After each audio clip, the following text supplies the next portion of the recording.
So when we started this about a year ago, so back up about 18 months ago, I was very confused at what was going on in the media, what was going on in the Greek systems.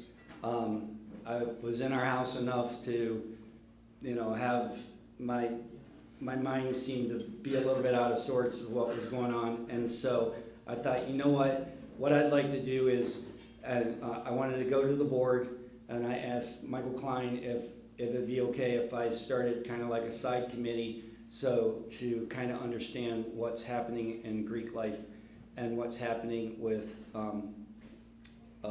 kids going to school. I have 4 children.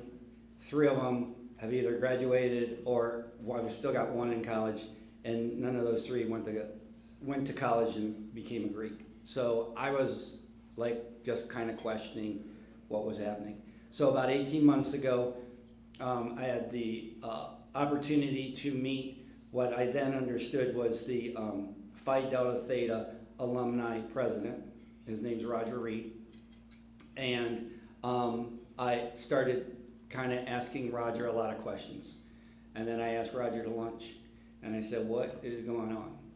And what I was hearing from Roger and what I was hearing in the media and hearing, and seeing around campus was almost literally 2 different worlds. And so I even became more confused. So then I show up for our last year's Founders Day, and I got nominated to the board and went to the first meeting and then got nominated as president. So I thought, okay, well, we're already on this track. We're already kind of plugging other fraternities for information because I didn't know what was happening. So I reached out to Michael Adolph. He connected me to the active the active president of the Fiji House. We had a connection to the Teak House, and we had a connection to the Phi Delta House. So all of that to say, we have a bunch of goals. And we'll get into the nitty gritty, but these are our cardinal principles. We all know what they are, but I was asked I called one of our alumni, and I thought, okay, this might be an alumni that could really help us out financially. He doesn't live around here. And the first thing he asked me was, what are your goals? Well, my goal was to get this house up and running. If you know anything about me, I go from 0 to 10, and I want 10 to happen right now. And that's not going to happen in this situation. So I had to calm myself down, start walking very slowly into this process. And we all know what our cardinal principles are, is to promote brotherhood, to stimulate scholarship, and to develop character. And I think those are, extremely important as we go through this to remember what we're here for. What was our board's goals? So I know what the fraternity's goals are and what they're trying to promote. What are we trying to do here? So our number 1 goal is to rebuild Eta Triton back into one of the top fraternities on the University of Akron. If I talk to Ed Pelikans, or I talk to Rich Honick, or I talk to almost any one of you, you guys will tell me endless stories of how we were the best at this, and how we were amazing at that, and how we went after engineers, and we had athletes, and we had this, and we had... Why can't we be doing that today? So that is our top goal. Our second goal is to restore our reputation as a fraternity that produces great leaders on campus. I think this is very, very important, because we used to be one of the, if not the top fraternities, when I was there, and I'm sure when you were there. And our third goal is to mentor, guide, grow, and inspire young men. The fraternities that are on campus at the University of Akron today and are growing, they are doing this. And they're very successful at it. What's our goal today? Our goal as an alumni board is to give you guys an informed decision-making platform so you can understand where we're at as a board, and hopefully we can figure out where you're at as an alumni, because we need your help in a lot of different aspects. Okay, so we'll get to that in a second. Here are our initiatives. So it was it was literally a chair with four pillars. We needed to see what was going on with the actives. We needed to figure out what was going on with the Greek system. We needed to understand where the alumni fit into this, and then what was going to happen with the physical properties. So when you look at the actives, were we going to shut down what was happening with our actives? And fortunately, I guess for me, 9 of them kind of quit on us right before I got there, right before I got into my first board meeting. So that took us from 12 down to 3. And then there was discussions with Kevin and myself and Joe and the team at Nationals that it was probably best for us just to let these 3 go historic status, what's it called? Alumni, yeah, alumni status. So we did that, so now we're down to no active members of our fraternity. We've been here before. Everything I'm going to tell you, we've been here before. When our founding fathers were putting our fraternity together, I know they didn't see it the way we see it, but they didn't have a house. There wasn't an active chapter. They didn't have alumni. They didn't have money in the bank. I mean, what I'm going to paint today is not a doom and a gloom. We're actually on pretty good footing. We just got to make really good decisions going forward. And it's time for us to pivot. What's going on with the Greek system? We're going to hear in a little bit from Joe, but we know the Greek system in Akron is thriving. And we'll give you the numbers here in a moment. But we've done our homework. It's moving forward. It's just moving forward without us. So we got to jump on that train, and I want to be in the driver's seat. With our alumni, you guys, can we put together a sustainable, successful plan together, all of us, not our board, everybody in this room? We have, and we're going to hear numbers from Greg here in a minute. We've got a lot of brothers. We've got a lot of support. We got a lot of love. So I am quite sure our alumni association can help us with this united front.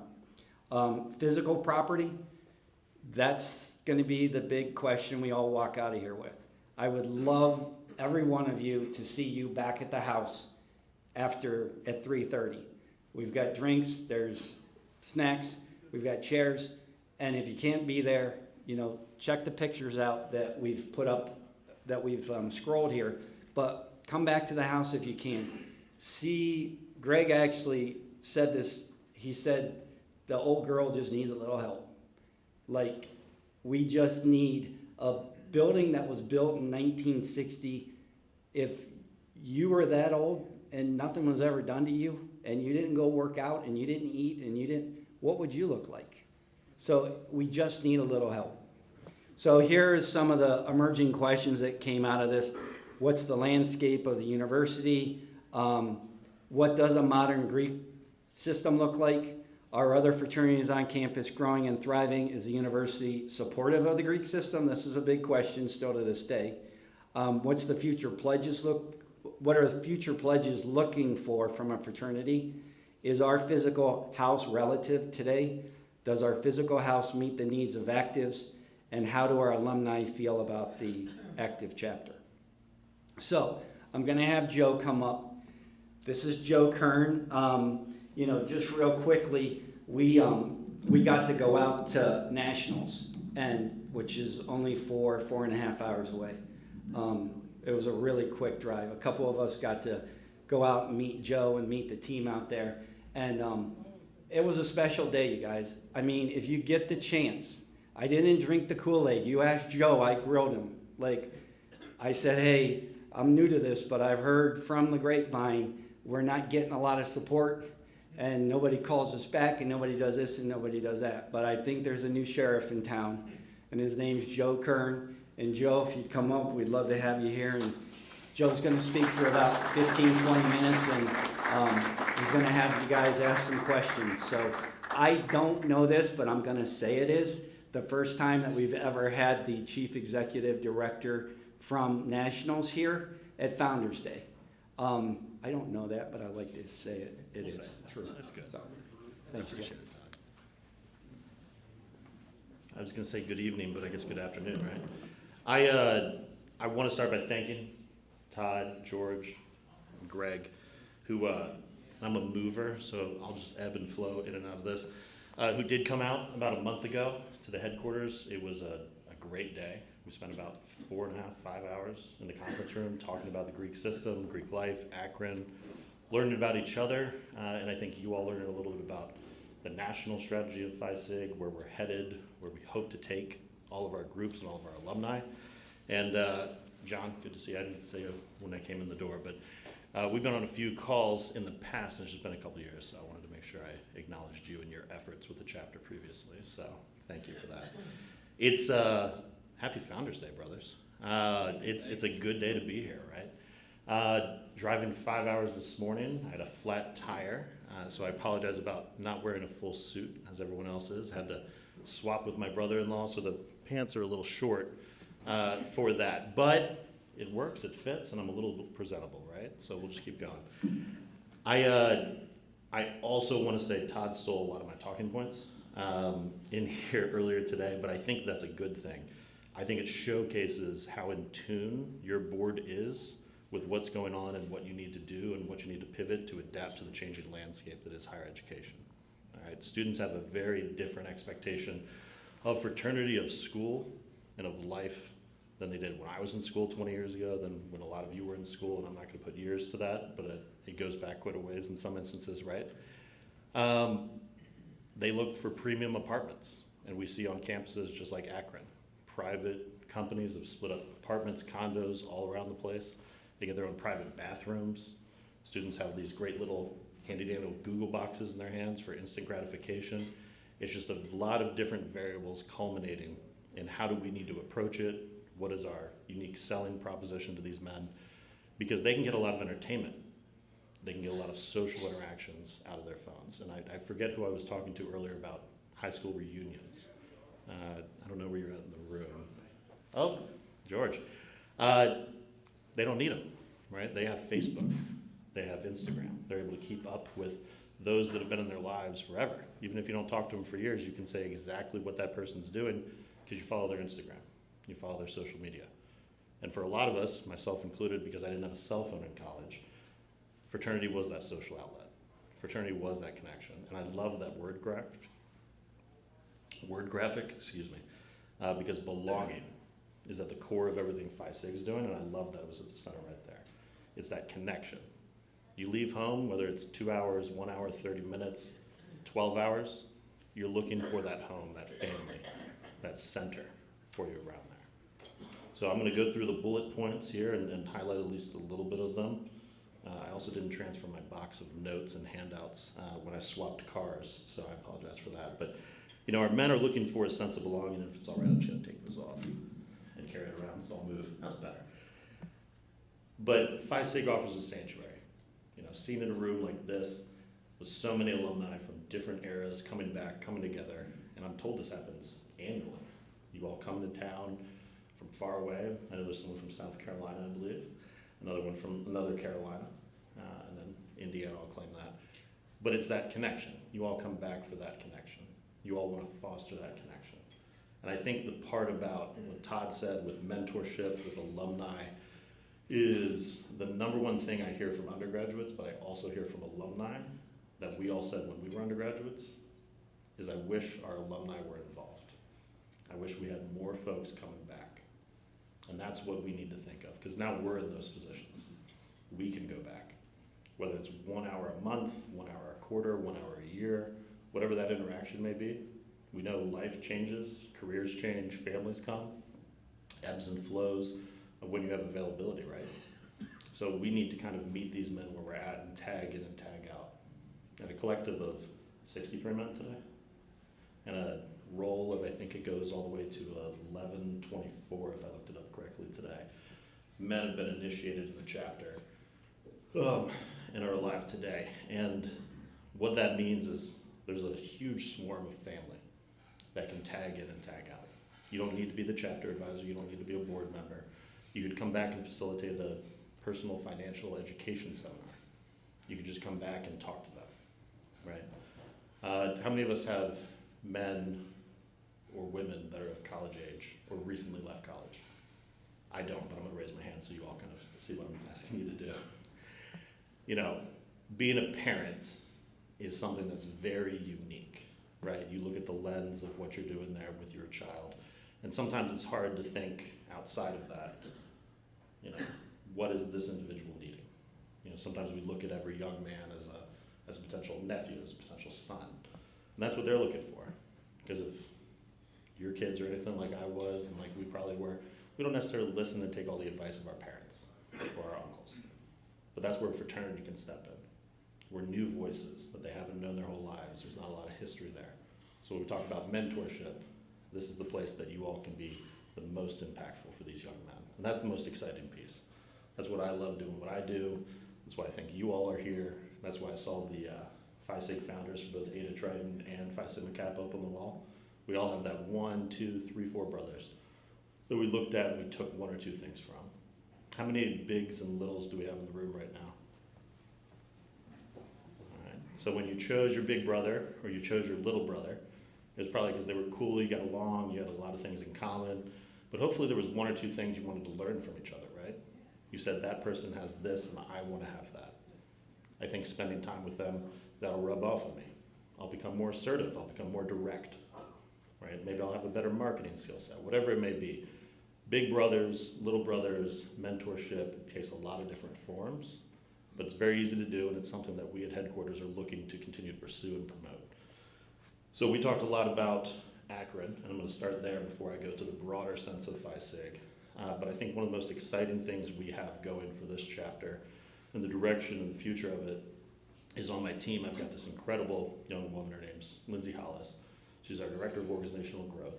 And in 2018, we lost our University of Knoxville chapter. It was a 160-man chapter at the time. Not a great thing to lose, all right? But they had some pretty egregious allegations, and they just weren't listening to us or the school, so we needed to move on from them. This semester, there are 92 men there. We started the new group in August, and they're getting ready to charter in the fall. So Phi Sig has a growth strategy that's working on campuses. And I'll tell you, Knoxville, while it's a bigger school than Akron, has all the same variables that we think contributed to success. An alumni base, a physical property, and a desire to do things differently. You know, fraternity is different than when I was in school in 2005. Fraternity is different than every person was in school at this point. They're looking for that connection. They're looking for that belonging. But first and foremost, they're also not looking for what media's portrayed fraternity as, what some of our experiences were, all right? They see that and they say, no. They also are very risk averse, more so than ever before. And I think we talked about cameras at the table there, talking about Songfest, was it? We did Battle of the Bands when I was in school. It's a very similar thing. But on top of the Google boxes, they all have cameras and videos. I'm being filmed by one right now, right? And that's the key thing. A lot of those risk behaviors are not something that they want filmed because we've been preaching and talking and teaching them. Don't do anything you wouldn't want online. They shouldn't be doing those things even if the cameras weren't around, but they're even more risk averse than ever before. So we have to have our unique selling proposition as what is Phi Sig? It's connection, it's mentorship, it's your future career path. Something that I think is our goal nationally is to create and facilitate, right? Headquarters isn't on the ground with the chapters doing the philanthropies. They're on the ground doing the fundraisers.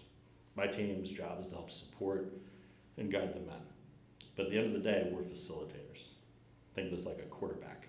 We don't necessarily score all the touchdowns, but we get them to the people that should. We distribute. And that's what headquarters and Phi Sig needs to do better. You got a lot of good pictures on here. I kind of want to scroll through them, but I'll hold back. We need to facilitate this for chapters. We need to facilitate this for alumni. And this is not one of my favorite questions to ask, but I usually know the answer. How many of you have received a phone call solicitation from headquarters or an email about fundraising and donating money? Okay. Probably everybody, and if we don't have your email, you probably would have received one if we had.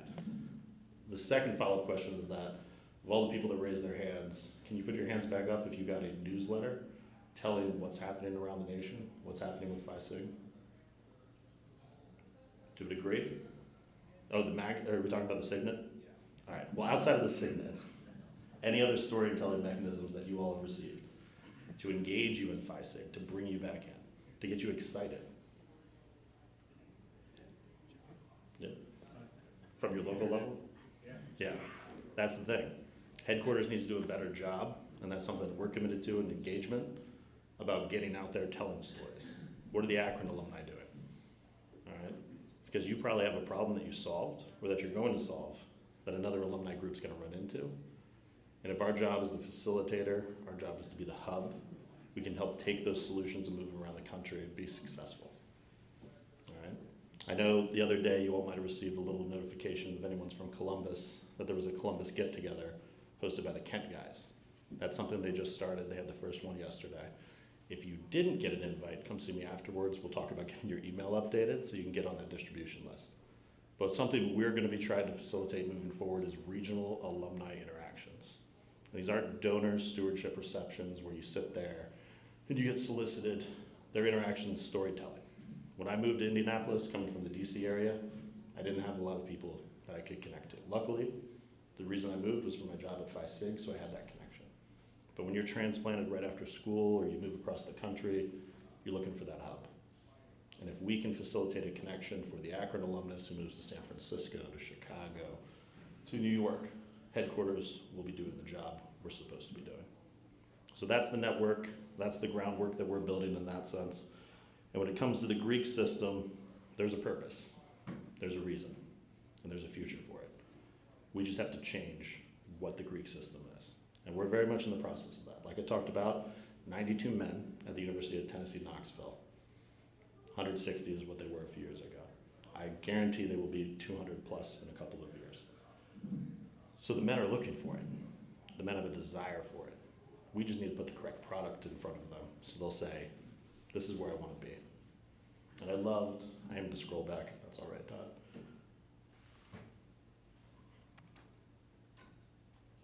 Here, and I think I said this in the boardroom, there are cardinal principles, right?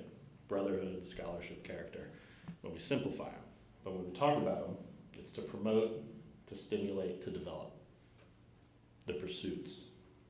They're not, I've already developed myself, I've already stimulated my scholarship, I'm as smart as I'll ever be. It's about lifelong learning.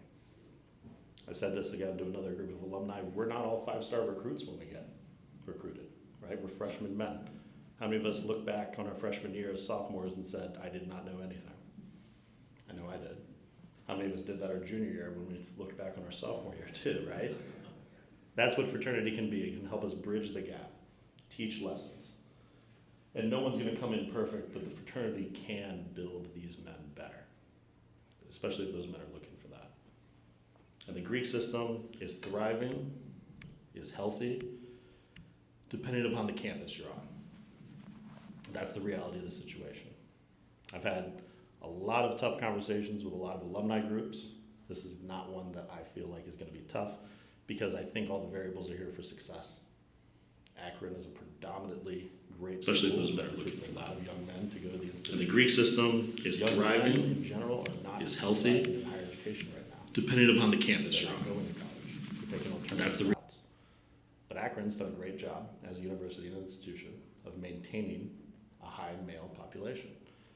And from that male population, we can bring in men into the fraternity. And that's one of the first aspects we look at, is your campus going to be able to support a men's leadership organization? So Akron checks that box. We talk about involved alumni. You all drove 10 hours round trip to come talk about this, learn about it. That's what we want. I don't want everybody to drive 10 hours, and frankly, you didn't have to, and I appreciate you did. That's why I'm here today, because I want to make sure you all feel supported, as encouraged as I was when you said, we'll be there in a week. And that's pretty much what Todd, George, and Greg did, is they said, hey, when can we come? We'll show up. Boom. Showed up all day. And it was a great time. Not every alumni group is that way. A lot of them are disconnected, they're not involved, they don't have reunions like this. And if that's not in existence and the campus is another variable that's not working for it, there's not much we can do as an organization. But when you all are engaged, when you all are excited, and you all are looking to make the changes that I've seen and talked about on this board, and you'll hear more about today, I think that's success for a group. And I don't want to go into too many of the details of what we talked about because they will present them much better, but I think you should feel excited, you should feel proud damn proud. And you should feel just thrilled about the direction leadership's taking some of these strategies and tactics, because it very much aligns with our growth strategies and tactics and other things. They're walking for the wedding right now, it looks like. So, not in, but just around. You know, and we talk about involvement. I mentioned it earlier. You don't have to be a chapter advisor. You know, sometimes you have to take a step back, career, family, different things. You don't have to do much. And Zoom, case in point, has allowed us to interact with from further than ever before. So we have a number of roles at the headquarters level that we're pushing down to various groups, guides. Some are 1 hour a month, some are 1 hour a quarter, some are 3 a quarter. And it's interactions with either chapters directly related to you or chapters other places. We can have alumni support and interact all across the country, and imagine how strong that network would be if we did. You know, we're going to start hosting quarterly, this is something Todd and the team I haven't told, but we're going to start hosting quarterly Housing Corp and Alumni Association Zoom calls at the national level, again, to facilitate that connection. We don't have to handhold, but we know that Todd is going to reach out to probably every single person on that call once he gets their name and email. We know they're going to ask questions. And again, going back to the hub, going back to being the center point, that's what headquarters should be doing. And that's what I'm telling you all we will be doing under my leadership. I've been there for 10 years, worked my way up through growth, communications, eventually into advancement. And 2 years ago, I took over as executive director. Very proud to be doing so, damn proud to be doing so. Thrilled with the direction. I was able to hire an incredible team to support it, and we've had nothing but success over the last year. But I will tell you, it's not easy. And there are campuses that are not very pro-Greek life for a number of reasons, whether it's an administrator, whether it's because they've had a major recent incident, or whether it's because they've just never had a strong Greek system. But again, I don't think Akron is one of those variables. So I don't want to draw on too long and pontificate. So at this point, I'll take any questions, and then we can always host more at the end if that's all right with you, Todd. Yeah, so, does anyone have any thoughts? Questions? Who is this guy? Different things like that. Well, you said that Akron is amenable to Greek life, you know, and supportive and so forth. But when I'm seeing the size of their chapters there, and I go up the road to Kent State, and I mean, I know my wife's sorority has 150 members at Kent State. Well, there's nobody at Akron that's even close to that. Yeah. So I'm just trying to get my head around how we say it's a positive situation when they seem to be very small. Yeah. Even the ones that are doing well. No, and it's a great question, and there's a lot of nuance behind it. And is this a public live stream? Yeah. Okay. Kind of. We're good, as long as no one in administrations get this. I'm talking positively about all facts for schools. Looking right in the camera there. Akron still has a high male population is one piece there. A lot of men go to the school because of the STEM backgrounds, the STEM majors, and it's still drawing in male attention. I'll tell you right now, universally across the country, male enrollment is down to 38.3% in college. That's starkly low, and it's continuing to go down. When I was in school and started school in 2005, it was at 42%. So it's a slow and steady decline.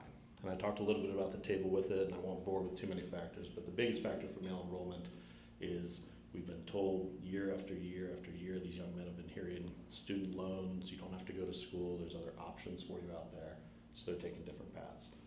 Kent, for their sake, has a very low male enrollment in comparison to Akron. High sororities, I will also commend my sorority sister partners and peers. They are monster machines.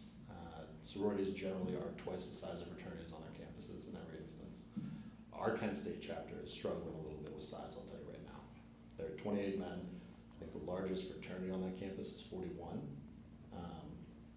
And they're just, as a campus, not doing as well in terms of recruitment. I do know Akron, as a university, continues to keep that male population steady as well. So I'd say that's one of the biggest differences. I'd say 2 is funding, especially as it relates to the student affairs departments. I hate to harken back to this too much, but COVID and the great resignation that happened, when schools were looking at cutting administrative departments, student affairs was kind of the first one to go. If students aren't on campus, you don't necessarily need those people. A lot of people left the field, and I believe Akron has one gentleman named Ben currently serving as the FSL director. Young guy, great out of school, seems to have a great head on his shoulders, but he's a department of one, and I think that's the portion that we need to push Akron on is if we want this to succeed on campus and we want to create and foster a sense of belonging for your students, you need to support them with a team. One person cannot manage 800 Greek life students across the campus. And I know Kent has 4 professional staff members for the inverse of that. So those are the 2 biggest factors, I'd say, in that instance.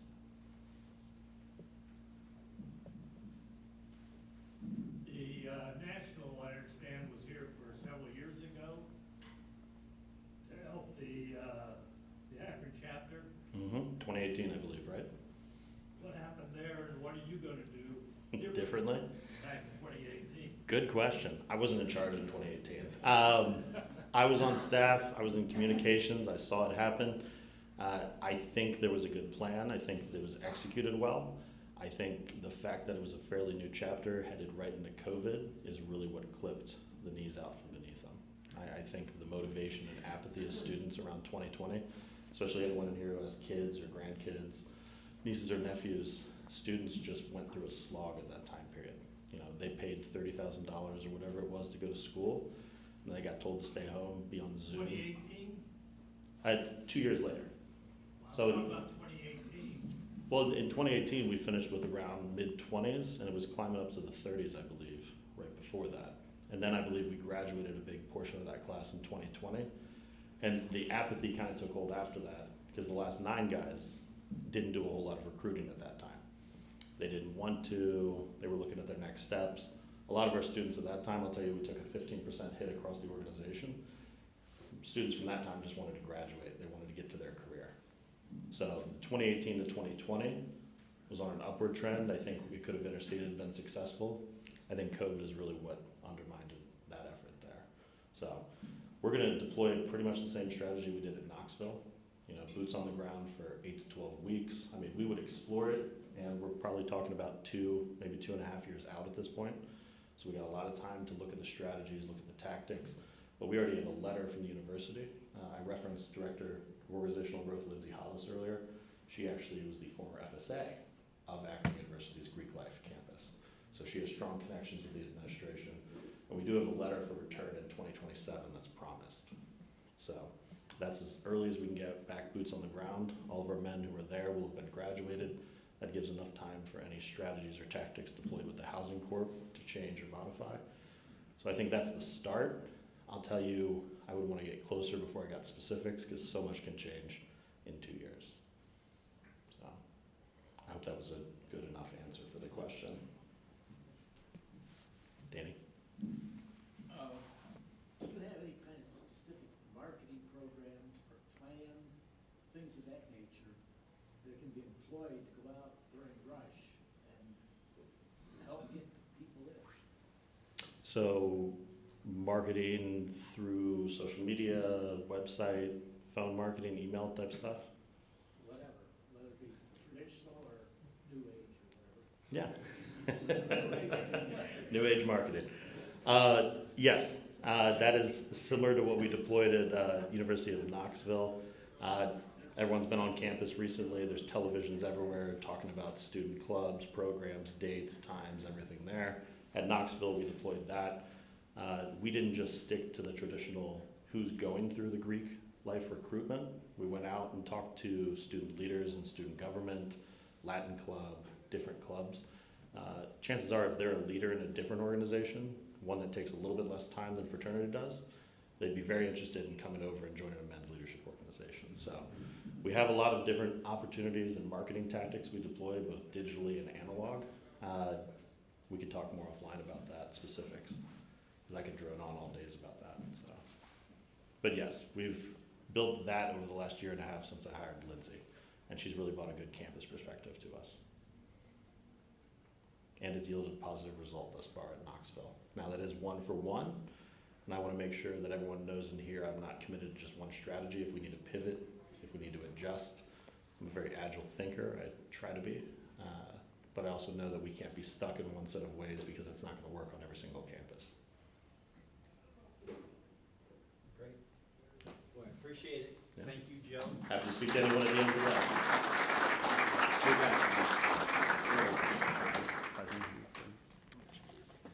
We, as an alumni board, we bought the Kerns. This is Don Drum. He is a pretty famous local artisan, and a lot of people around here know him. So we appreciate you coming here, spending the time with us, and I mean, this is very symbolic for us, and it is a big move. Well, I appreciate it. Thank you. And thank you, everybody.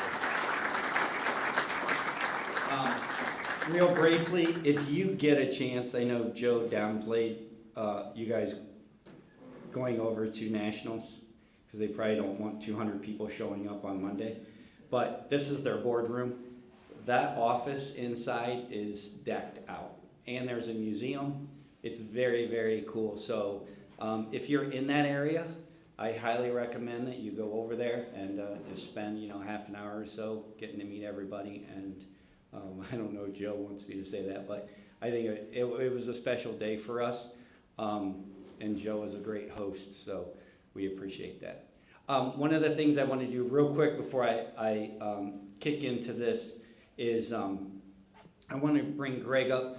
One of the things that we've really worked on this year was Michael Klein and the board handed us a list of communication emails and that, and it was a great start. What Greg has done is spent a bazillion, if that's a word, hours of time on the internet and trying to find people. And I'm going to have him speak for the next 4 or 5 minutes and just tell you where we're at as a group and our communications at with you guys. So, Greg. Thank you. Thanks, Todd. Okay, kind of dovetailing in on what Todd and Joe had talked about. What we are seeking to do is to create an environment here at Akron News campus for future men coming into the chapter. And in pursuit of that goal, we're going to be reaching out to each and every one of you online, all the brothers that we can get in touch with. In light of the Founders Day presentation that you're going to be hearing today, the rest of it with regards to Eta Triton's status, with regards to our home at 480 Carroll, I just wanted to give you a brief update about our alumni directory. As with any project that you have, communications is the foundation to any successful project. And so to that end, this past year, I've been focusing on trying to get our alumni database to become more active, more robust. So, I don't want to bore you with facts and figures, but last April when I started out on this, we had about 782 records on file with an email directory of about 480 names in that. Throughout the past year, we've taken the following efforts.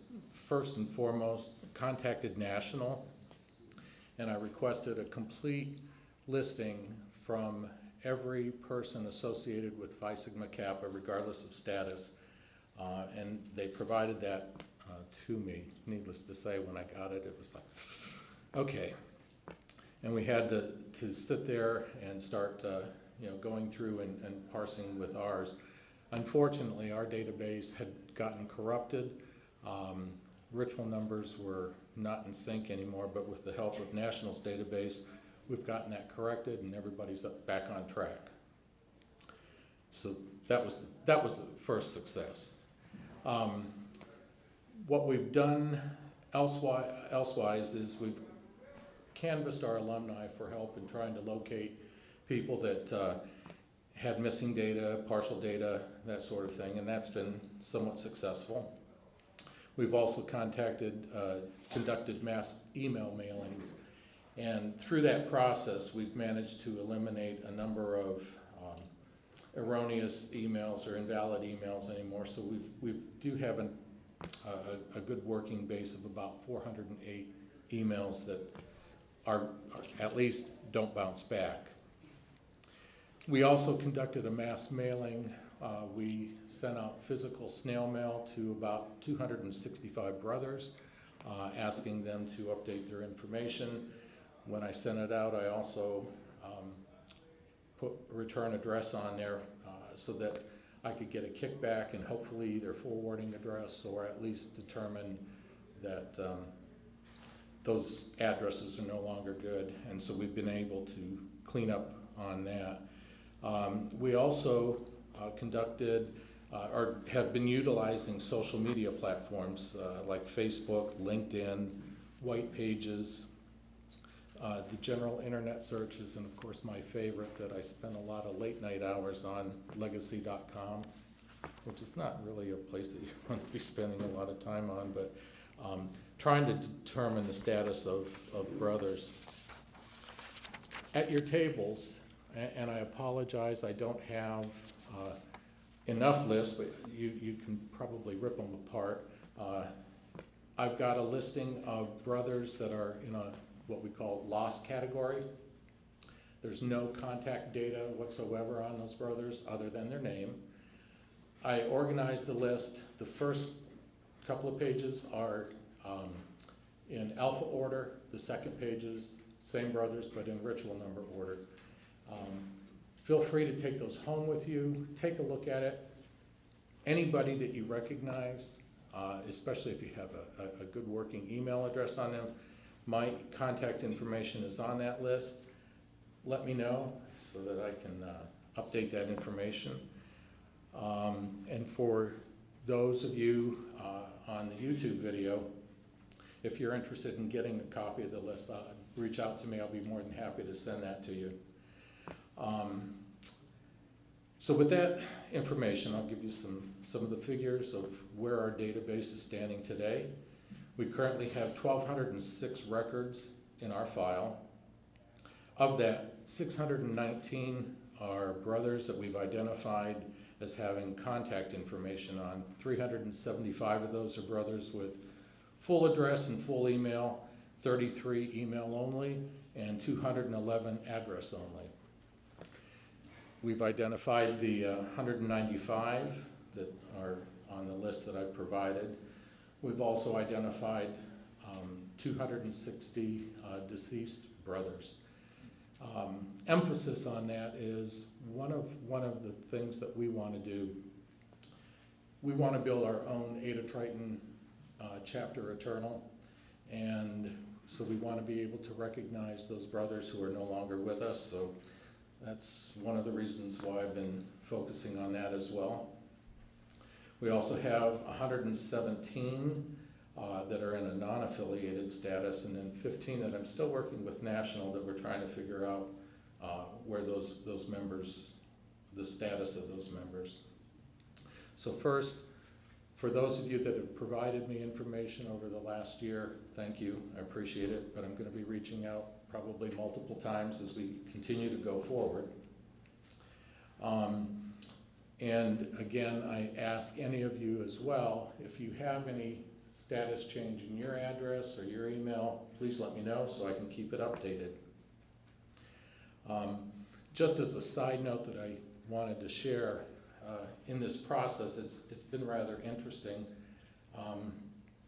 We've had a number of family members of deceased brothers reach out to us, and they chose to share memories, comments, in some cases photos. I got a photo the other day of, not sure how many of you might remember Brother Bill Kessig, but he happened to be our 1960 King of Hearts, which meant he received the most monetary contributions from the co-eds who were bidding for his body. And the family shared that with me. I thought that was interesting. But it's, as we read through some of these things, it only attests to one thing, and that was Phi Sigma Kappa meant something to these guys, and they carried it with them for the rest of their lives. So with the rest of the presentation today, we hope that this kind of serves as an energizing point to get you to get behind us, to move forward on this so that we have a successful project down the road. With that being said, thank you, and damn proud. Thanks, Greg. Greg's point man on this, very pivotal. Really appreciate all the time and effort. If you could only imagine the emails going back and forth between me and him, it's been, 500 or more. Next, I'd like to have Jack Marcello come up. As I stated earlier, it's not gloom and doom here, guys. Like, we're in a good spot. I know Joe talked about maybe 2027, we heard maybe 2025, which is where we were trying to lean, 2026. Wherever it falls, we need to be ready. Whatever we look like at that point is what we look like, and we're going live. And so Jack's gonna come up, share our current financials with you. Should be brief, but it's sitting up here, so Jack, thanks. For any of the accountants in the room, I'm sure you've been studying this already. We thought we'd give you the 5-year backwards look on income and expenses. 2019, we had revenues of close to $50,000. 2020, obviously, we hit by COVID. A lot of those guys went back to live at home, school from home. We had a pretty good return in 2021, and things kind of began to dwindle in 2022, and then we were without a chapter in 2023. We still have the lights on, the heat on. We've got 2 guys living at the house. Would prefer to have 3, 4, or 5 people living there, but we're obviously in the red now. As of the end of 23, our cash was about 60 grand, and we estimate the value of the property at 850,000, free and clear. So that's a good thing. We're not having to make a mortgage payment, but with the cash we have on hand, we can live through the next 3 years. But obviously, we're going to be discussing, what the future holds, and if we're going to have a property and a fraternity house, we need an active chapter. Any questions? Short and sweet. Our burn rate is roughly around 30,000 a year. Okay, so we got 2 guys living there, if they stay there, and they do like the house, so the rent's cheaper there than anywhere else is what I've heard. So, we're at a pivot point.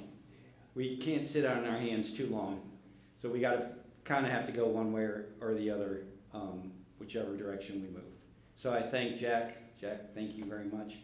We're gonna try to alleviate Jack he's carrying 2 positions right now. He's as I stated, he's our treasurer and he's also our house manager. And it's worked because whenever somebody's not paying, our treasurer, who's also our house manager, is on their ass.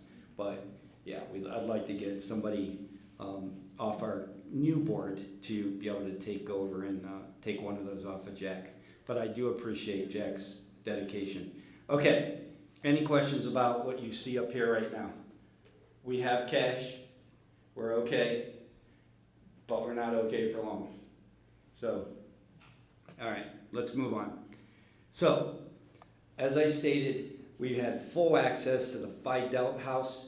Probably 10 of us went there that day, Kevin and the board and everybody who was around at that point. It was a great day. Unlimited access. They let us talk. They answered our questions. They let us take pictures. I mean, I don't know that we would have been as open to them if the shoe would have been on the other foot. They were gracious. They were great. And the reason why they were great and gracious is they need a healthy Greek system. In order for that fraternity to thrive and survive, they need us all to thrive and survive. Okay? Right now, in my prediction, it's about 1% of the population of the University of Akron comes on and becomes Greeks. And that was about the same thing as when we were there. Like we were around probably around the peak, which is weird that it was the peak of the university system. there's about 28,000 active students on campus at the time we were there. And we had probably, 100, we were pushing 100 in the house. The house was completely full. And so it's very difficult for me to go back to that house and see 2 guys living there and no active chapter. But I'm sure it's equally hard for all of us. So we just need to put our head down and move on. So we did a research project. This was in the first probably 6 months. Here are the individuals that we had access to. The Phi Delts gave us the most access.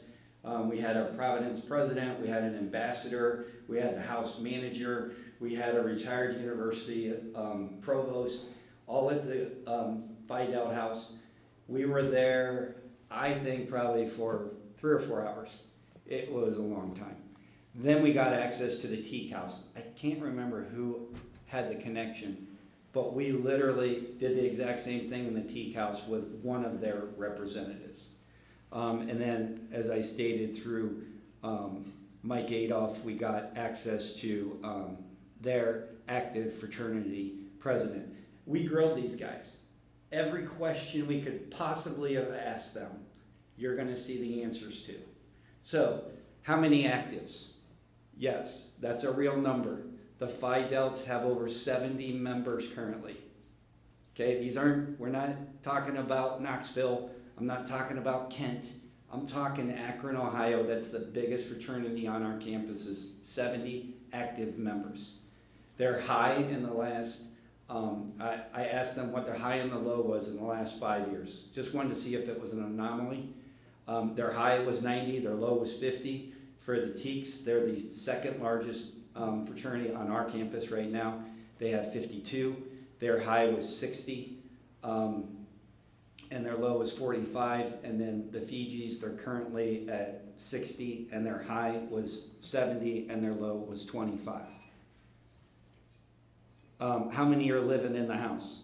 So the Phi Delt house is relatively brand new.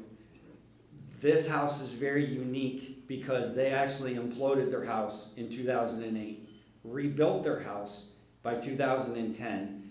They took their chapter from 19 members down to about 10. So they kind of did what we did, but they still had a little bit of actives there. Their house is smaller. They only have 8 rooms. They're full, and they've got a waiting list. They've got such a waiting list that the 20 and the 22-year-olds, the 20, 21, and 22-year-olds that can drink, they're thinking about putting another wing on their house at the tune of about $1.5 million. So if you think we're going out on the limb, this is a fraternity that's happy where they're at, but even growing more.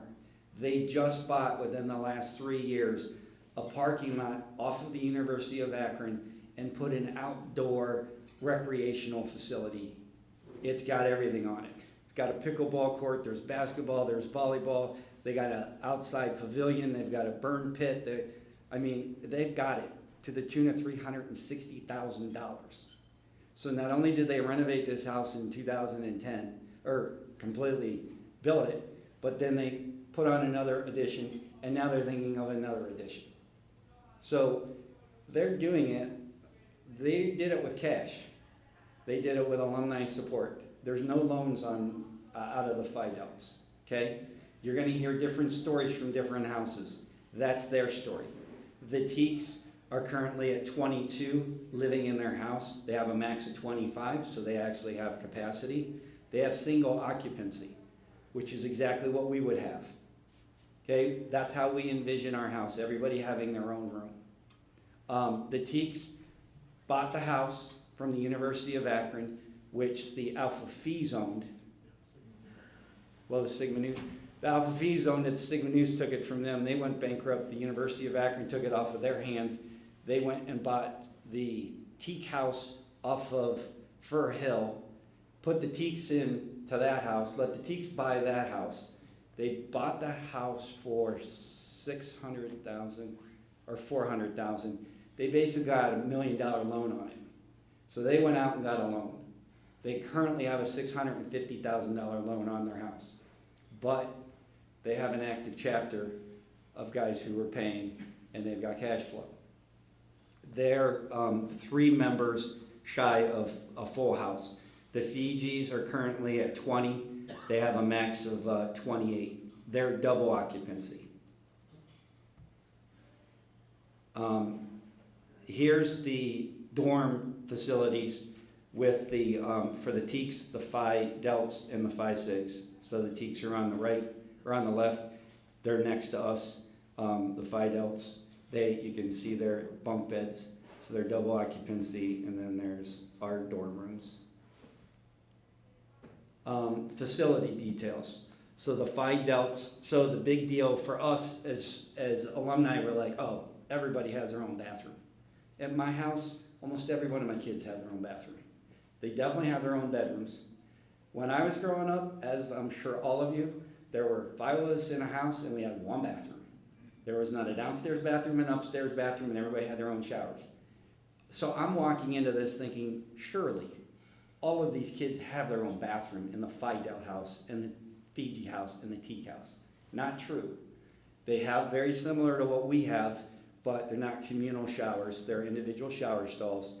So if you can see those pictures, both of the Teak's house and the Phi Delt house shower areas look very similar. So the Phi Delts have 2 bathrooms.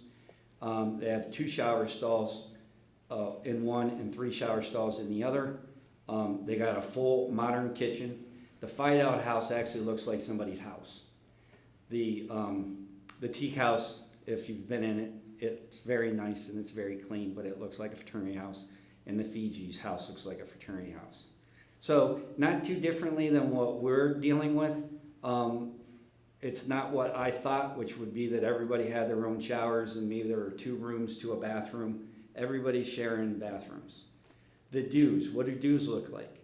So for the Phi Delta Thetas, their semester dues are $440. Their dormitory dues are $380.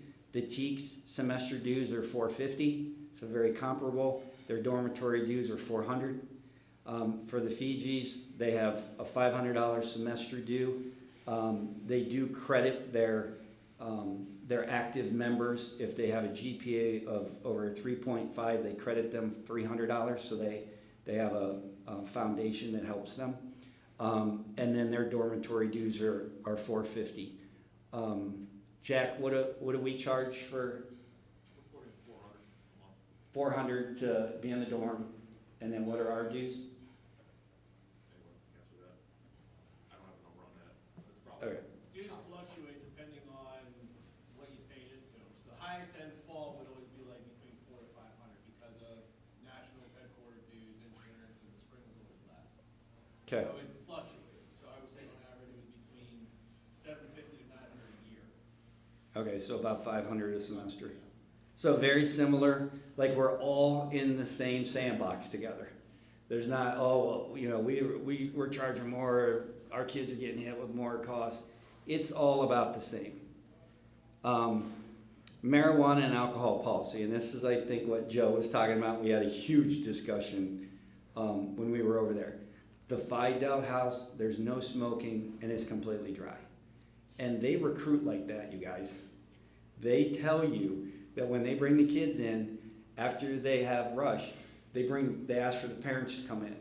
And they tell the parents, your kid will not be smoking in our house and they will not be drinking in our house. That's not what we're here for. And when Joe was talking about that, it is not our fraternity when we grew up. It's not the, hey, let's get the keg and let's just go crazy. These fraternities are serious about this. The Teaks, they have no smoking, and then they're dry. They have 21-year-olds can drink in their rooms and during organized Greek functions. So they said that they literally will lock if you know the Teak house, it's like kind of 2-leveled, and they'll lock the doors going up to the dorms so that people can't sneak up and down the steps. So they will supervise that. And the Fijis are exactly the same way as the Phi Delts. There's no smoking and it's dry. Now, I have heard that there's issues recently with marijuana. I don't know. We did all of this before those discussions, and right around the time that marijuana became legal in Ohio, So that wasn't really a question that we asked, so I don't really know how that's proceeding. Active advisories. So the Phi Delts, they have an alumni board of trustees, they have alumni of scholarship, alumni of recruitment, alumni of finance, alumni of mentorship, philanthropy. Does it sound familiar? I mean, it's exactly what we had, right? So again, we're not reinventing the wheel here. We're just going back in time and saying, hey, this stuff worked back here. It's gonna work now, and it is working. The TEACs, they have a recent graduate advisor that's really running things for their alumni board, and that reports to their board. And with the Fijis, I didn't get to that question with them. So here's some of the highlights, because we had full access from the Phi Delts. I really got to hit them pretty hard with, well, how are you doing this, and how are you recruiting, and how do you have 70 people? So they focused on the interaction between the actives and the alum. One thing that really, really made me sad is I was talking to Ed the other day, and he said, after I graduated, when I came back into the fraternity, I felt like I didn't belong there. Like, that hurt me, because I'm like, wait, that's our house. And those guys want us there, don't they? So the Phi Delts, they really make it a big deal that the alumni are constantly around their house, and they're integrated into the actives. They put a focus on community and university involvement with the alumni. Actives set up their actives set up a monthly leadership speaker series, and they bring in community leaders. That's what these kids want. They want mentorships, they want internships, they want us to be involved. So much that in this fraternity, they're going out looking for community leaders. So they have this series, and they told us about it. It's once a month on a Sunday. They all eat, and then they have the speaker come in.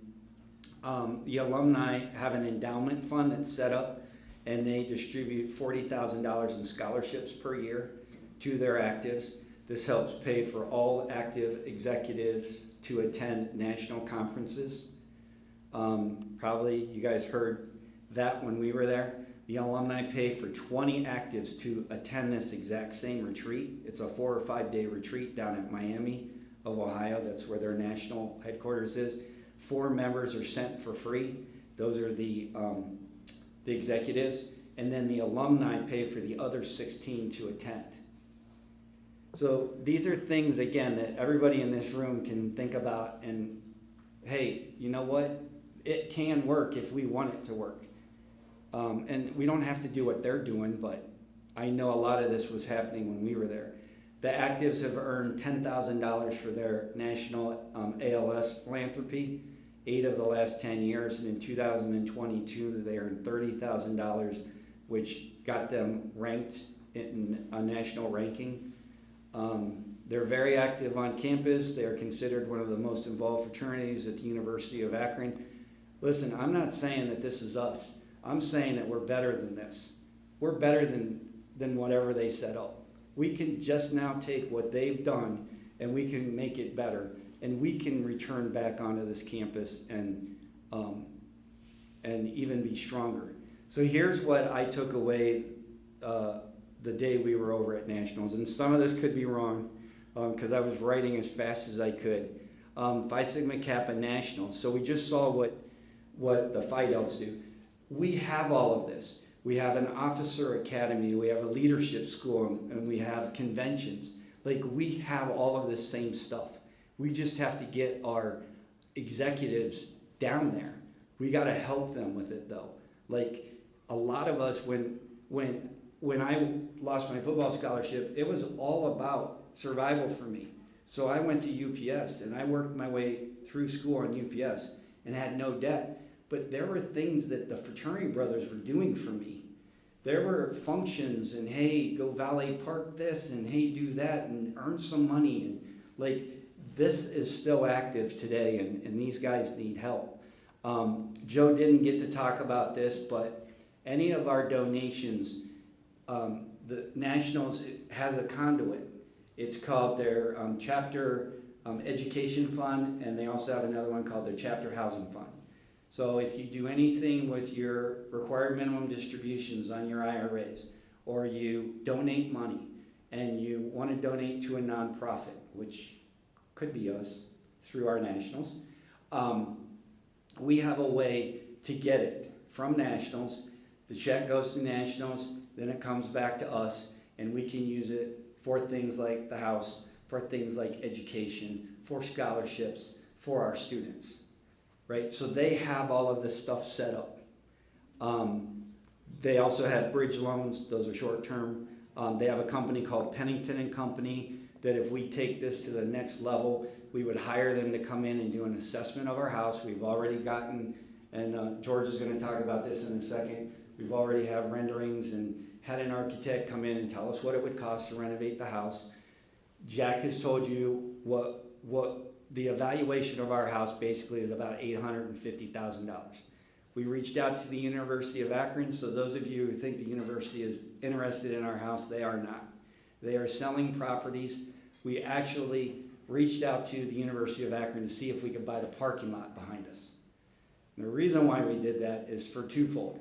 One, the university just hired a company to take care of all the parking, and they increased the price of the parking. I've heard that it's going up to $500 and possibly $750 a semester. Okay, this would be a huge relief for our fraternity brothers. That if we owned that parking lot, not only could we use some of that space for recreational purposes, but we could also help our fraternity brothers not pay for that stuff. Right? So I was just on the phone on Friday with the head of real estate, and he said, look, we're going round and round about it. Why don't you check with the Teeks and see if you guys would be interested in buying that whole area back there? And then you guys could make it a communal recreational facilities. And so we are in discussions, and this was not, we threw a lifeline out. This wasn't someone who approached us and said, hey, you think you want to buy this parking lot? Like, this is your board working for you. And yes, it would cost money. The Fidelts just did it. That property cost them $60,000, and then they dropped another $300 in for all the stuff. So we have all the resources we need. Because if we didn't, we would come to you and say, look, this just might not work, or hey, we got to go in this direction or that direction. Here's some scholarships. Surprisingly to me, last year, I had no clue. We have alumni brothers that actually have started endowments and have scholarships. We have one brother, Don Busen, whose ritual number is 409. I asked for his permission to release this to you guys. He started a $200,000 endowment with the Phi Sigma Kappa Foundation. And what the endowment allows is a $5,000 a year scholarship to a Phi Sigma Kappa brother. At first, it was an Akron U Phi Sigma Kappa brother, but we don't have an active chapter. So Nationals worked with him on making it available to any Phi Sigma Kappa brother in good standings. Don will also, he is also giving $50,000 a year to the University of Akron Foundation currently, until he passes, at which time he's going to give the University of Akron Foundation $1 million. And we have another brother, Ron Asif, and his ritual number is 284. And he does something very similar. He gifts a yearly endowment to the University of Akron Foundation. The foundation awards this money to any student. It's unencumbered. It doesn't have to be a Phi Sig or an engineering student. And he is doing the same thing. At his passing, he will endow the university with a big grant. We have these guys, you guys. We're just not inviting them in. We're not including them. Like, these guys haven't really had anyone talk to them. And they both have told me this. This is actually a Facebook page, I believe, that Greg sent me from Nationals, showing, and this is Don's. I know it's a very small writing. I'll read it to you. The bottom one is the Busen Family Endowment. The purpose of this scholarship is to provide STEM scholarships to members of Phi Sigma Kappa.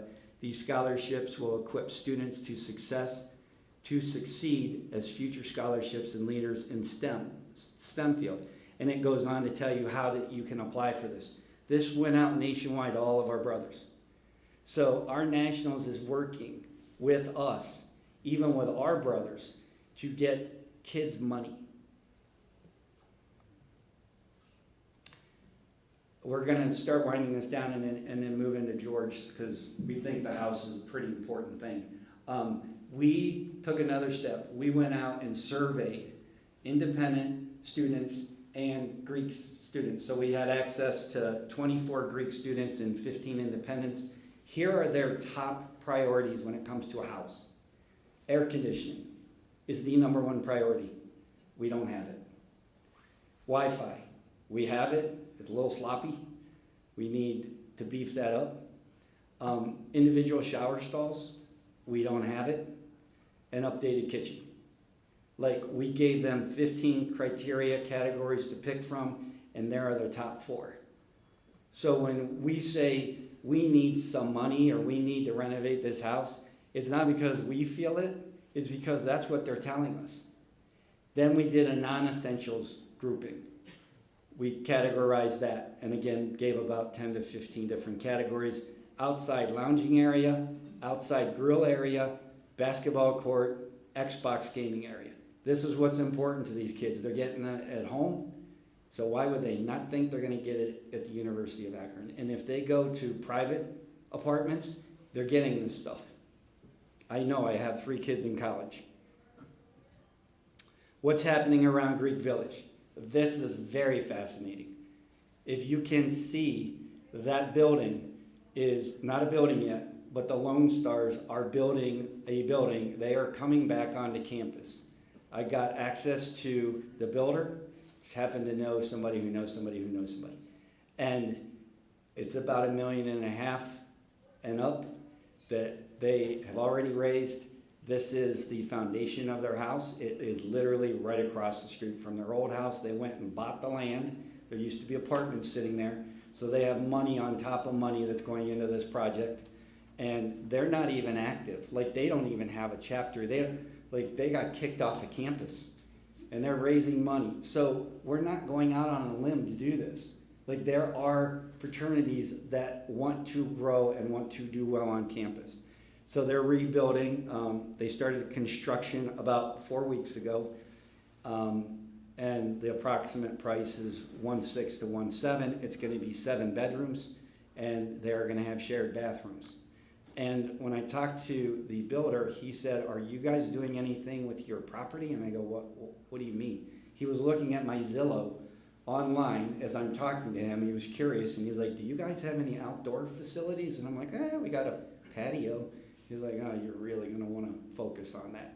So it's even being told to me that that's what we should be looking at, not that I needed his endorsement. The Sigma News. So these aren't things that I could put on the PowerPoint, but these are things that have been told to me. The Sigma News have about 30 fraternity actives. They do not have a house. They lost the house next to us and haven't had a house since. They won a house. The house directly behind us used to be owned by the University of Akron. It is still owned by the University of Akron, and the Alpha Phis are in it right now. The Alpha Phis don't have a house. They're renting that one.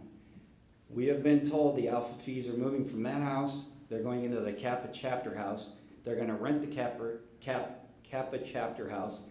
The house behind us that was the dorm that they were in is now going to get purchased by the Sigma News, and that's going to be the permanent home. I don't know how much. I don't know what's going on with it, but that is what's going on in the system right now. So again, it's not something that I think, here's just some pictures that I took of the foundation. That's their old house that's still standing across the street from their new house. And this is the Alpha Phi house that probably soon will have Sigma Nu letters on them. We approached the university from a couple standpoints, and one of them was, "Hey, do you want to buy our property?" And they said, no. Okay, what do you have for sale? They've got 4 or 5 lots that used to be down past the Alpha Phi house that goes straight over to Exchange, and they're available. They're about $60,000 a plot. We would have to buy probably 2 of them because they're small plots. So it cost us about $120,000 just to buy the land to put something on it. So keep that in mind when George comes up here. That picture, is that down Spicer Street? Like, Yeah, you're going back towards our house. we're looking at the 80 Pie House right there. Yes. Yeah. Right across from the stadium right now. And we would need 2 of those and it'd still be a small lot if we got it. I'm gonna bring George up here. George Datsko has been great on getting us a architect to come out. He's gonna run through this quick because we gotta be out of here by 3:30. And we want a little bit of time for questions. So I hope to see everybody back at the house to talk about this because I don't think we're gonna be able to squeeze a lot in. All right, thanks, Todd. Yeah, it was pretty obvious after we visited the Teak House and the Fight Out House last year that we just couldn't compete with those houses based on the condition that 480 Carroll is currently in. So at the end of last year, we decided to contact some local engineering architect firms. We called 3 of them. We ended up going with Prime Architect Engineering. They were the most responsive to our request to get information on. And it was probably the middle to end of January. They sent a team in of about 7 or 8 folks to really scrub through the house. They spent about 3.5 hours going through every nook and cranny of the house, going up on the roof, taking a look at that. And we kind of explained, the situation we were currently in. We asked them to put together an assessment to try to get us up to a standard that would be similar to what the Teak House looked like and what the Fidel House looked like. So we about, I guess it was about 3 weeks ago, we got the complete assessment back. And if anybody wants a copy of this, it's available, and maybe we'll just mail it out to everybody so you can see how much work they put into putting this assessment together. What I'm showing you here is just going to be some highlights of what's in there. George, if you get me a copy of that, I'll put it online on the Facebook site. Okay, that's fine. We got the PDF copy, so it'd be easy to do. And before we get into the numbers, I'll just kind of real briefly here. You've seen those posters already, but this kind of looks, this is an option of what the house would look like if we put a gabled roof over the dorm section and left the main house the way it currently is. This next picture, personally, this is the one I like the most. It's got a gable off both wings of the house. And you can see that makes quite a bit of difference. When you look at our house compared to the Teak House, we're kind of dwarfed because it's a lot bigger than ours. Putting a gabled roof on our current house would make that difference a lot less than what it currently is. So that's what we're one of the options we're looking at. This is a kind of top-down shot of what the house, moving the patio off of Goodkirk. And if you haven't been at the house recently, it is so noisy on that side. It was noisy when we were in school, but it's double that now. There's a lot more traffic there.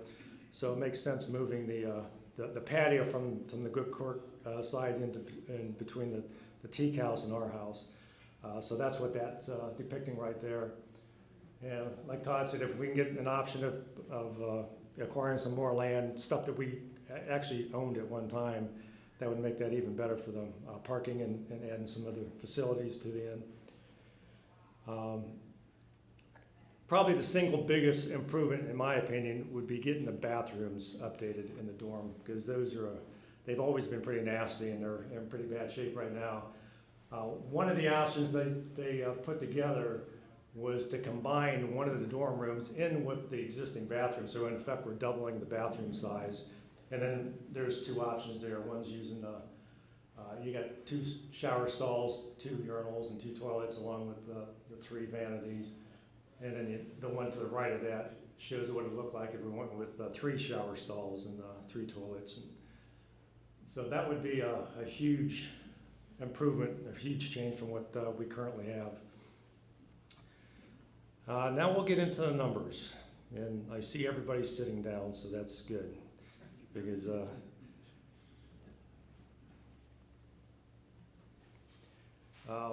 and I'll just kind of go through a summary. This is what Prime has put together. A lot of the information that you're going to see here is based on work that they have recently done at Kent State. We haven't gone out for competitive bids for any of these numbers, but based on work that they've done within the last 2 or 3 years at some dorms at Kent State, this is what the numbers look like, or what they said you expect to pay. So for site work and demolition, we're looking at a total of about $90,000. Exterior, the house is actually in good shape. The money they have set aside right there is primarily taking down the patio that's currently there and reassigning it to the other side of the house.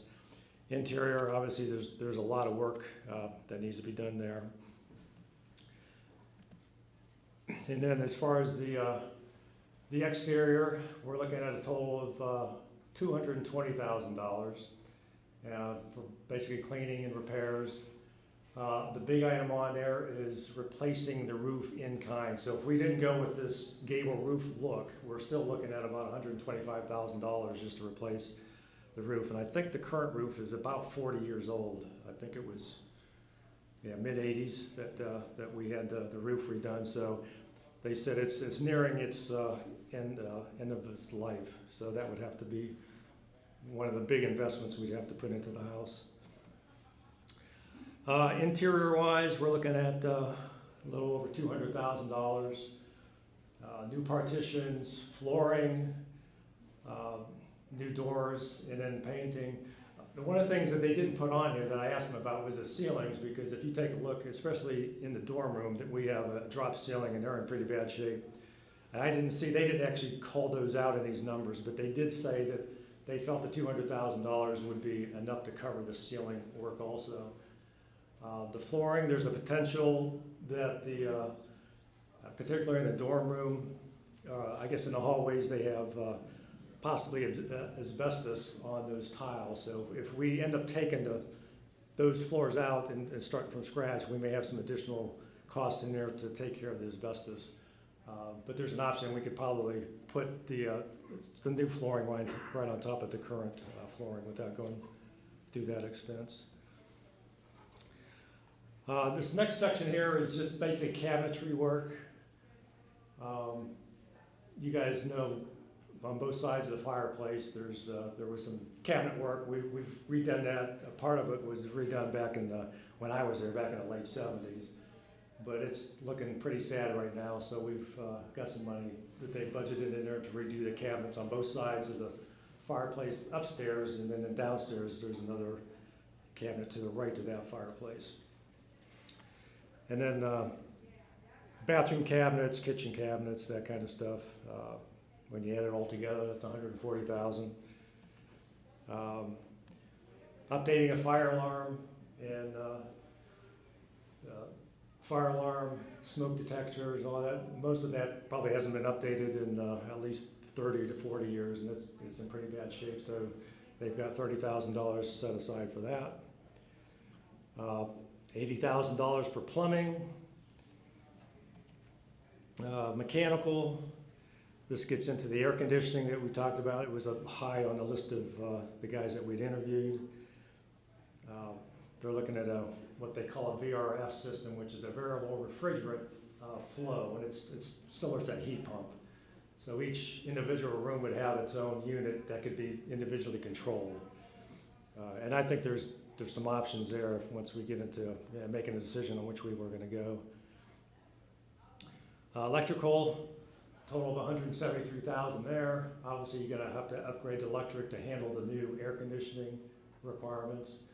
The lighting needs to be updated to LEDs, and I think most of what we have now we still have some fluorescent and incandescent bulbs in there, so we're looking at swapping all those out.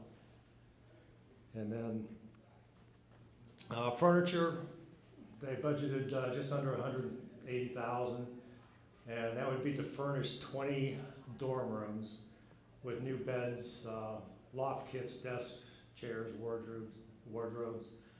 And then in a common area, they've got dining tables and chairs, and obviously there's a lot of flexibility on what we end up doing there. But when I send out the detail, you'll be able to see how much they've got included in there. And It's pretty comprehensive. And then the roofing option, again, if we go with the gable roof, which is depicted on those drawings there, we're looking at, if we just go with the one dorm, it'd be 32,000. If we go with the gable on both wings, it would be 150,000. So when you add everything up, we're looking at between 1.3 and 1.5 million dollars to do everything that that's listed on here. And again, there's been no competitive bids on this, so we're hoping that we might be able to bring some of these costs down. One number I did not include on here was the general contractor fee, which I thought that was a little bit excessive. You'll be able to see it on the report itself, but it was about probably $600,000 to $700,000 on top of these numbers, so that was going to put us well over $2 million if we included that. So it's obviously it's not a small number, but you know, after 40 some years and actually 60 some when you count the start of the house, there's a lot of renovation that needs to be done. And I thought I'd throw this next slide in here. We did a little research on the 480 Carroll. At the time it was built in 1965. And we think these are pretty good numbers. I know Greg got some information from a file that was buried in one of the dorm rooms, but he was able to find that there was a budget of $215,000 put together back in 1965. We know there was a loan taken out. We know what the monthly payment was, and it was at 6% interest, and it was a 25-year loan. And when it backed into the numbers, that basically meant they financed $165,000 of the $215,000. And if you go back and figure out what that $215,000 is actually worth, a little over $2 million today. So they went through a similar project with a lot fewer guys. I think we have 500 or 600 more members now than what they did back in 1965. So this isn't the first time we've had to face some big numbers like this. Anybody have any questions? Again, once you get the detail, you know, feel free to talk to myself or Todd. And, George, go ahead. I didn't see windows as a line item.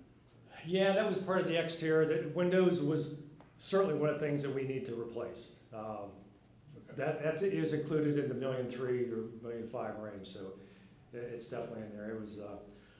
They spent quite a bit of time looking at both the dorm rooms and the main building, looking at the windows there. And the foyer in particular, those windows and doors there are in pretty sad shape.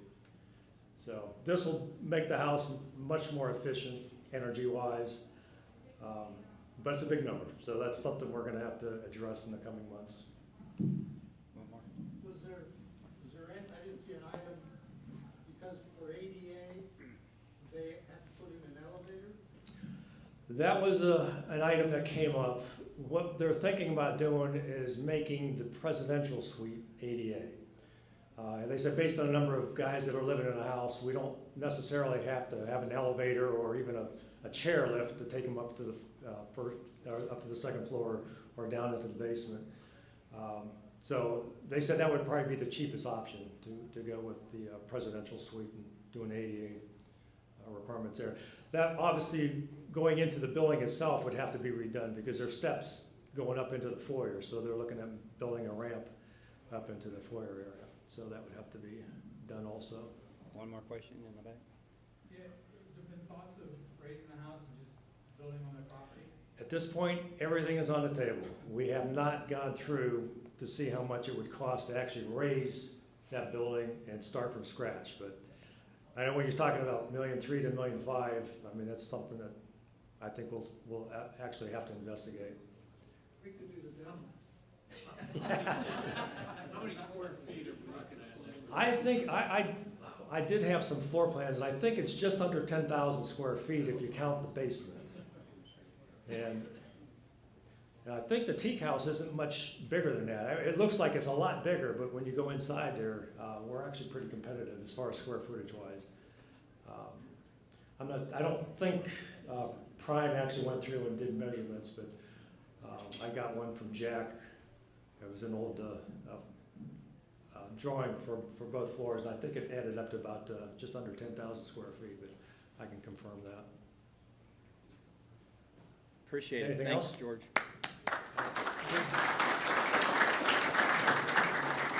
So as you guys can see, there's a lot on our plate, but it's also on your plate because we gotta figure out, you know, where we're moving with this. Again, we're okay with money for now, but here's one thing that I took away from the internet, Wikipedia. If you put in Phi Sigma Kappa Wikipedia, and I'll just read the bottom because we're literally out of time.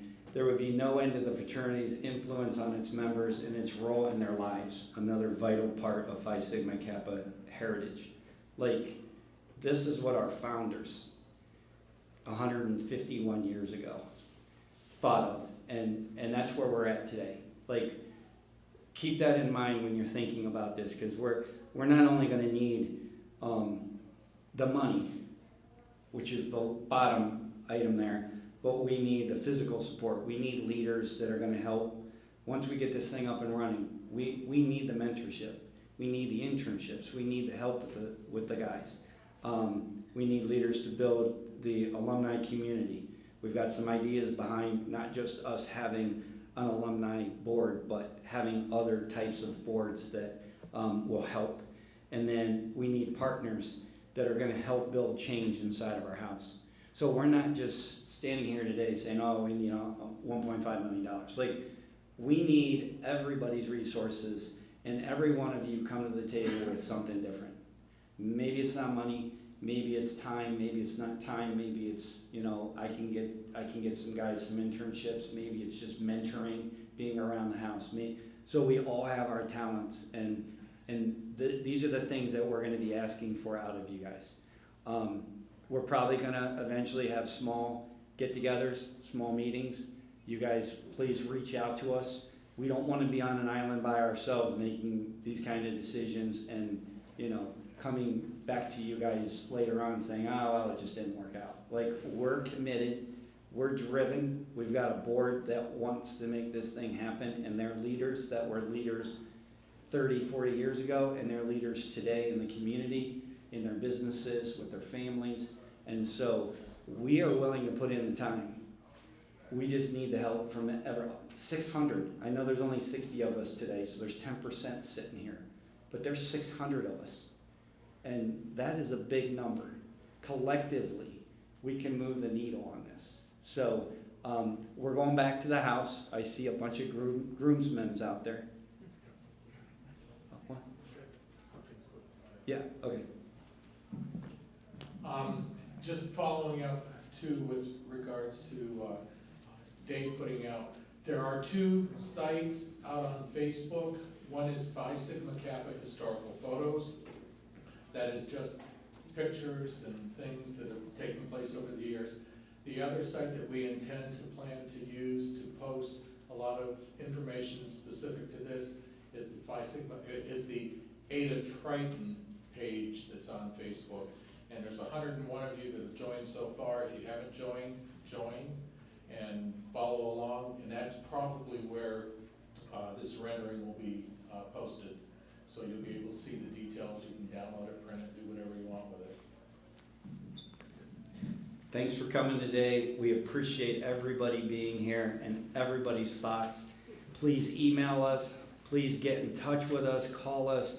We, like everybody, I had guys last year go, you guys are crazy. Like, let the thing go under. Like, I'm getting everything. And I'm okay with that.